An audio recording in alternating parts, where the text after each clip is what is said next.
Ladies and gentlemen, we are live!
Welcome everyone to the BX Sports JEDI Network with an MMA Weekly of Austin Chef Dan. I'm Austin, is my co-host Chef Dan. How you doing, Chef Dan? Also, Happy New Year's. Happy New Year to you, Austin. Happy New Year's to everyone joining us. So thank you guys so much for joining us. I'm doing good, man. New year kicked in. Haven't broken a resolution yet. So things are looking good. How about you? Doing well. New year. 2022 was, an eventful year for the channel and for me, and also, 2023 I think definitely has a chance to be a great year. Look, I really do. So here's to 2023, and here's to the channel, and can't wait and for what comes next. So thank you guys for watching and listening to us, whether on YouTube, Rumble, or listen to us on Spotify, Google Podcasts, Spreaker FM, etc. Appreciate the love and support. Also Apple Podcasts as well. Appreciate the love and support you guys give us. And we're just going to break down some of the latest news that's going on in MMA. We haven't done a video in a while, so we just want to break down because a lot's happened this past week in MMA. And today, the big, surprising, out of nowhere news that none of us expected, not me, not Dan, I don't think anyone who follows MMA expected this news, which is Jake Paul signs with the PFL. Yes, ladies and gentlemen, that's not fake news. This is real. Jake Paul is part of the PFL. For Jake Paul, a guy who's done celebrity boxing against MMA fighters and Nate Robinson, etc., is now going to fight MMA in the PFL of organizations. This was out of nowhere. I mean, I thought I couldn't believe it. Like, I'm surprised this guy's actually fighting in mixed martial arts. Especially, and yeah, it just threw me off. I mean, what are your thoughts on this, Dan? Like, how surprised are you the fact that this is actually legit? I mean, it's somewhat legit. We saw Carissa Shields sign over with PFL, and usually it'll be around the second opponent. That's when people get tested. But Jake Paul, is he gonna seriously book fights? Is he gonna seriously try and compete in the world of MMA? We don't know, but we shall see right now. But I can't say that I'm more interested in this signing than as opposed to the boxing matches he put up. And I'm interested to see what opponent he gets first. Yeah, exactly. Because, I'm actually more interested to see, because it feels like it's more unpredictability versus Jake fighting boxing, where you feel like he has an advantage going against an older MMA fighter. And even though Silva did do well against him, but still, kind of feeling Jake was going to win. That's what I thought. And here, at least there's a chance of seeing Jake tested in a way he hasn't been tested yet. And he's not competing in boxing, he's competing in MMA, where guys can kick him, guys can take him down, and submit him, ground and pound him, etc. And I just want to read. I'm trying to read a little bit what the deal is. I know they did talk about like he's fighting the super fight division, whatever that means. I mean, I know it's kind of weird, super fight division. And then it says fighters are expected to earn at least 50% of pay-per-view revenues, which bouts distributed both ESPN and DAZN, according to the New York Times report. New York Times reported Jake Paul will find the PFL first. I'm just reading for MMA Junkie. And so I'm just trying to wonder, like, I feel like this is, part of it is also a dig at Dana White, because, fighter pay's been a big thing with the UFC, especially for like the last, I don't know how many years, going back the last 10, 15 years. And I am interested to see how this works, the 50%, because normally fighters, boxers tend to get 50% of the revenue in terms of like pay-per-views. You don't see it in MMA, and it's interesting to see how that works. And it looks like Jake Paul, his first fight probably should be around maybe early 2024, so 1 year from now you'll see Jake Paul competing at PFL. And I get why PFL did it, because they want to, get the name out there. They want people to, notice them and notice their brand, etc. I just wonder if this is going to be a successful thing long term. It could be successful short term, but I don't know, like, if it's going to cause people to tune in PFL, like if they have like a stacked undercard and then Jake Paul is the main event, if people are going to tune in to watch the PFL, that's where I'm a little bit hesitant with the PFL, in my opinion, for signing. It's a marketing ploy, and it definitely made waves. Not only that, but he's been fighting a lot of MMA artists in the boxing ring. So for him to step into the MMA cage, we know he has a background in wrestling and he's done some striking, but he's never had to mix in the two or had to deal with leg strikes.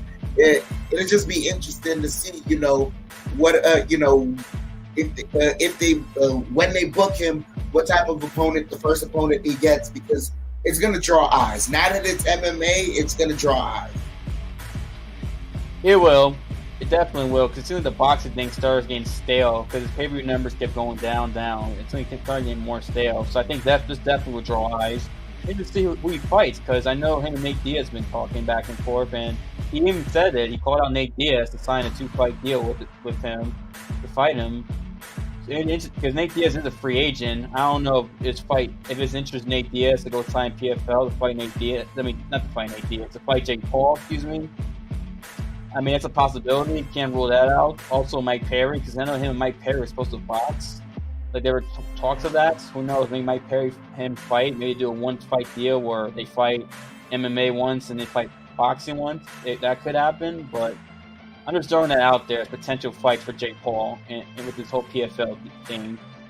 I mean, interesting to see what this does. And Jake Paul keeps his name relevant in combat sports. The guy's 25, 26. In the last several years, he's managed to keep his name in the headlines in combat sports through boxing and MMA. It's kind of crazy considering the guy was an actor, YouTuber, and yet he's managed to find a home in his own little niche in combat sports.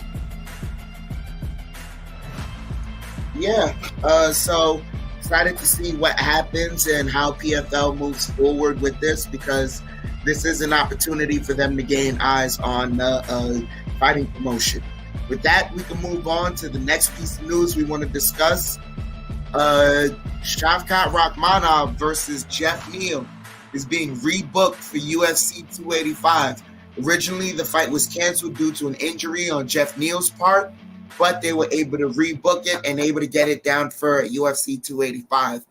And I guess with this news, at the end of the day, for me, I think it would have been bigger news if Shavkat ended up getting a different opponent. But the fact that they were able to still rebook this fight is a big piece of news. And what else was I going to say? It just, it's just going to test our patience a little. We're just going to have to be a bit more patient and wait for this fight. But at the end of the day, I mean, even without it, I'm going to give my thoughts later on, when we break down the UFC 285. But this doesn't change who I think is going to end up winning the matchup. That's just my opinion. But what are your thoughts, Austin? I agree with you the last part. That's not going to change who I think is going to win the matchup overall. I totally agree with you there, and it sucks because this was supposed to be, I believe, the main event of next week's UFC card, the return for the UFC after the 4-week break. This was supposed to be the main event, and unfortunately we didn't get it. That's for me. That's why it sucks, because like we were this close from seeing the fight, and Rachmanov is definitely someone who I think has the potential to really have a big 2023 of all the fighters in the UFC. I think this guy can possibly, and he still can, to be fair, by the end of the year be in that title picture, like legitimately be the number 1 contender for the welterweight title. But we just gotta be patient and wait a little bit more. And it's still a great fight. I mean, you gotta give Jeff Neal credit for taking this fight, and Jeff Neal can beat Rachmanov. I mean, that would be a huge victory for him. I really screw him up the rankings. Even though he is ranked a little bit higher than Rachmanov, but Rachmanov is highly talented, obviously, rightfully so, considering what he's done in his MMA career. And I can't wait for this fight. I mean, March, we have to wait till March, but that's okay. And that UFC 285 card is definitely starting to get a little bit, definitely starting to get some big fights. I mean, earlier, last week, Drew's Duplessis and Derek Brunson was made for that card. And you got this fight, and then there's the rumor that Francis Ngannou and John Jones are supposed to be fighting on that card as the main event, allegedly. And also, supposedly, Cejudo and Aljamain Sterling are supposed to fight on that card. So, if those 2 fights do get made, and then you have Rachmanov and Jeff Neal and Duplessis and Derek Brunson, that's a pretty damn nice, a very excellent main card for UFC pay-per-view, the first UFC pay-per-view in the United States of the year, because the next pay-per-view in January is going to be in Brazil, then the February pay-per-view is in Australia with Volkanovski and Islam.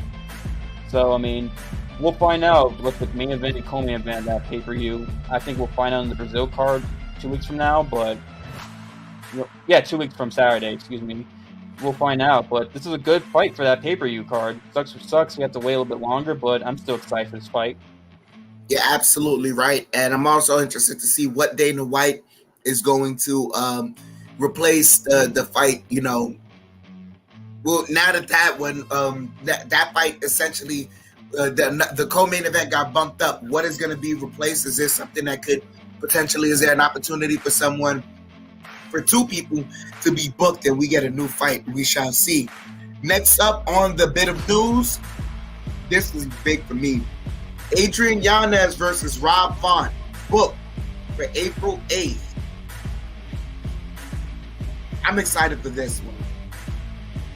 I'm really excited for this one. Adrian Yanez, he has been trying his hardest, but within the same note, he accepts it. He knows what it is. In the bantamweight division, like these guys, like that division is so stacked that Yanez, who has been essentially unranked for how many years now? At least 2, 3. At least 2 years. And how many years has he been deserving of a rank? At least 2 years. We can say that Adrian Yanez has been deserving of a ranking within the bantamweight division, and now he gets an opportunity against a ranked opponent in Rob Font. And this is going to be striking galore. I can't wait for this matchup. It's going to be super fun. What are your thoughts, Austin? I agree. It's going to be super fun. I'm looking forward to this fight. And it's a big test for Adrian Yanez because, you feel like he should have been ranked. Rob Font is like the biggest fight for him, the biggest, toughest opponent for him. Considering, his last couple of fights, he fought Tony Kelly, beat him back in June in that Austin card, the Calvin Kattar and Josh Emmett card, and hasn't fought since. Before that, he beat David Grant, which is, a very good fighter to beat. So he goes from those 2 guys to now Rob Font, a guy who was in the top 10, who I know he's come up 2 losses, but his 2 losses were to Jose Aldo and Chito Vera. And Rob Font, despite those losses he took, especially the damage he took from Chito Vera, and even Aldo too, but especially the Chito fights, it's still one of the best bantamweights in the world. A guy who definitely can give a lot of bantamweights trouble. And if Adrian Yanez can go out there and have a great performance with Rob Font, he'll definitely be in the top 10, and he can definitely be right near the title picture. Right near it. Not exactly next in line, but he's not far off, basically. It's a big test for him going into Rob Font. And if Rob Font, you can stop the young and upcoming Adrian Yanez, he'll definitely get a big fight for his next fight if he can beat Adrian Yanez. I'm excited, and you're right. It's going to be strikers galore. Both guys are going to showcase the high-level striking, and can't wait. April 8th. I mean, that's probably going to be the main event of that April 8th card, I assume, unless they get another big fight. That should be like the main event, which, what a great main event. And also, smart for Rob Font to take a while, because Rob Font's last fight was late April when he fought Chio Vera, and it's going to be about almost a year since he fought, which made sense considering the damage he took. He took time off to recover and, work on his skills, and etc. And I think that was a smart decision for him. It'd be interesting to see how he looks with that layoff to recover from that beating he took from Chio Vera. And also see how if Adrian Yanez has improved since that fight against Tony Kelly, because that was back in June. It'd be 10 months layoff for him. So I'm definitely excited for this fight. Great fight in the bantamweight division, which is just a very fun division to watch in the UFC. It really is. Might be the most fun, best division in MMA. In not just in all of UFC, but all of MMA. You can make a case. Yeah, I agree with you there. Very fun division. Has a lot of high-level competitors, and I can't wait for this one. Last bit of news for tonight. This one just recently announced. Marlon Chito Vera versus Corey Sandhagen. The headline, UFC Fight Night, February 18th. We getting this one next month, ladies and gentlemen. This one, I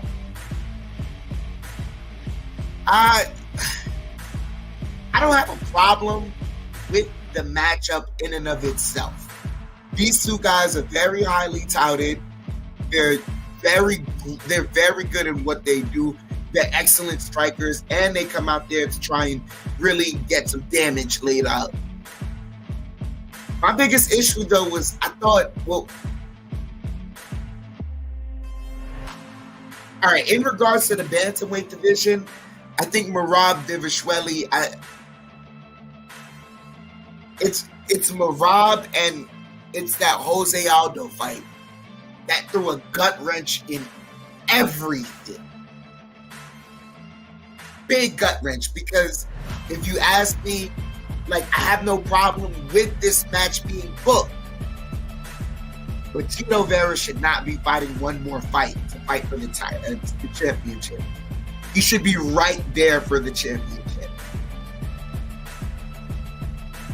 What are your thoughts, Austin? So you're saying Chito Vera's next fight should be against Aljamain Sterling for the belt. That's what you're basically saying. Am I correct in that? Yeah. Yeah, I agree. Totally agree. I agree. It should be, but I also understand why they're going with Cejudo. If Cejudo, him coming back against Aljamain Sterling. But after besides Cejudo, the person who deserves it is really Chito Vera. The work he's put in. He's on a 4-fight win streak, and he's won, I believe, I want to say 5 of his last 6. Really should be a lot longer, because there's that controversial fight, that controversial decision where they gave Song Yadong the victory over him. But Chito Vera is putting a lot of the work, and if he beats Corey Sandhagen, you can't deny Chito Vera a title fight. You just can't at this point, especially if he finishes Corey Sandhagen. I'm not saying that's going to be the case, but he can beat Corey Sandhagen. How can you deny Chito Vera a title fight? I mean, what more does the guy have to do? He's putting the work. He's putting an entertaining fight. He's definitely one of the best bantamweights. I mean, everything he throws hurts. I mean, punches, front kicks, his legs. I mean, every time Chito Vera hits you, it freaking hurts. I mean, Sean O'Malley, the perennial nerve kick that basically finished him in their fights. The front kick against Frankie Edgar, the head kick against Dominic Cruz, punching. He's got knockout power with his fists as well. I mean, everything he touches you hurts you with Chito Vera. And with Corey Sandhagen, he's a great striker himself who moves around a lot. He can be very elusive and sometimes be hard to hit and also come at you angles. So that's what makes this fight so exciting, that everything Chito Vera does hurts. Everything he throws hurts his opponent, but Sandhagen's also a great striker who can dish up some damage too. I mean, look what he did to Frankie Edgar and Marlon Moraes, and also Song Yadong too. I mean, he really messed up Song Yadong. And Corey Sandhagen, his last fight for Corey Sandhagen. And so this is exciting to see, it's going to be a striking matchup, just like the fun in Adrian Yanez. It's interesting if Chito Vera can catch Corey Sandhagen, really damage him, or if Sandhagen can be elusive and uses, elite striking to get out the way. And, touch without getting touched potentially. Also, Sandhagen's very creative too with striking as well, so we can see what creative strikes he does to get Chio Rivera's, to throw Chio Rivera into the fight. Honestly, I mean, this is exciting, man. This is going to be a fireworks fight. I mean, February 18th, it's 1 month from now. I mean, this fight was made last week, like early last week, basically, if I remember correctly. It's like, dang, that's not that fat. I mean, I was thinking at the time, like, wow, it's not that far off. It's quick. It's like that, James. We're going to be New Year's, and we're past New Year's, and then like this, we're going to be like mid-late January, probably going to be Martin Luther King Day, like that, and then February. And I'm excited for it. I can't wait. I'm glad we don't have to wait that long. And it's going to be a fantastic fight in, like I said, the most exciting division probably in MMA, the bantamweight division. And this is going to be a fun fight. I mean, it could be a fight of the year contender potential. I'm not saying it will be, but it could be. I'll say that with this fight. No, you're absolutely right. There's a potential for this to be a fight of the year candidate because both of these guys are just so good at what they do. And not only that, we know everyone MMA wise, it doesn't matter. You could have just came up watching collegiate wrestling all you want. Your heartstrings will be tugged for strikers standing right there in the middle of the octagon and just going at it. Because I don't know what else to describe it as. It's just something for the heart. Two strikers going at it in the middle of the octagon, in the middle of the squared circle, no matter where it is, as long as those two guys decide to bite down on the mouth guard and just go at it head to head, you love it. So super excited for this fight. Like I said, I have my thoughts. I really think Chito Vera should be fighting for a title right now, but it is what it is. You said Cejudo's coming back, so there's even then, man, whatever. I'll just leave it at that. Super excited for this fight, though. I'm excited in all these fights that were made. The fight, Shavkat and Jeff Neal, which was kept consistent. I love consistent booking, and even if they had to move the fight to another card, at least they were able to keep two guys and sign a contract under contract and able to get these two guys a paycheck. So overall, super excited for the year to come. MMA is kicking it off and starting off strong. What's your thoughts on the year so far, Austin? I'm looking forward to it. Like I said, the beginning, February and March especially is really going to be, a lot of fun fights to be made. It's definitely going to be big deal. Can't wait to break down the fights and watch them, MMA again, and watch like all these great fights happen, and it's going to be very exciting. Like you said, you got very fun bantamweight matchups, and you also got a great fight. I'm glad they rebooked the Jeff Neal and Romanov fight for March, and I think that March pay-per-view, the first March pay-per-view, would definitely be a pretty nice card. Because remember, there's a second March pay-per-view. That's the London card. That's the Edwards and Usman 3 in London that they're doing.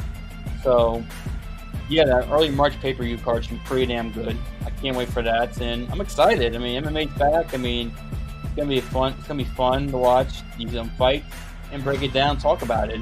Can't wait to do that as well as we get into the new year. This is also the 30th anniversary of the UFC. Big year for them. Important year. 30 years of the UFC, especially November 12th. It'll be 30 years since the UFC debut. And that's a big deal. I mean, when we get to November, I know they're going to do something special for that November. I don't know if November pay-per-view or November show that aligns with the dates of the 30th anniversary. I mean, I can't wait for that. That's going to be a big deal. Can't ignore that. Yeah, you're absolutely right. So big year for the UFC. Can't wait. And for MMA in general. We just came off of that Bellator versus Ryzen tournament. That was very exciting. And MMA is just moving in a bigger and bigger direction. Salute once again to Jake Paul signing that contract with the PFL. And can't wait to see him get in the squared circle in the octagon with someone that, is looking to make a name off of him. So we shall see, man. Thank you guys so much for joining us. Chef Dan and Austin, close it out on your end. Yes, thank you guys for watching this. Appreciate love, support, and can't wait for you to come back and talk more about break down the sport we love so much, and thank you for the love support you give to the show and the channel. And shout out to Dave for the comment. Happy New Year's to you, Dave. Appreciate that. Salute to you, Dave R. Thank you so much for supporting us. Yep, definitely. Thank you guys so much. Look forward. We'll break. And I'm Austin Chef Dan, and Happy New Year's. Like I said, stay safe and look forward to this great year. Peace. All right, peace.